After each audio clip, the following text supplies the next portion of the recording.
নিয়ম করে শরীর চর্চায় নিশ্চিত হয় সুস্থ জীবন। কিন্তু এই গরমের অজুহাতে যারা ব্যায়াম করছেন না বা ভয় পাচ্ছেন অথবা ভাবছেন কোন ধরনের ব্যায়াম শারীরিকভাবে বেশি উপকারে আসবে, আয়োজনটা এবারে তাদের জন্য। গরমে আপনার ঘুমের ব্যাঘাত ঘটতেই পারে।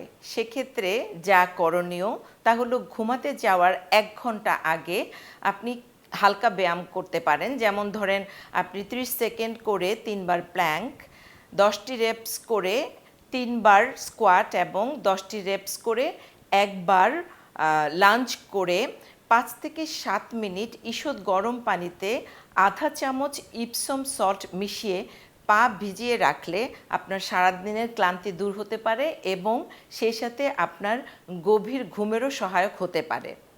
এছাড়াও আপনি চাইলে ঘুমাতে যাবার আগে ঠান্ডা পানিতে শাওয়ার নিয়ে ঢিলেঢালা পোশাক পরে ঘুমাতে পারেন।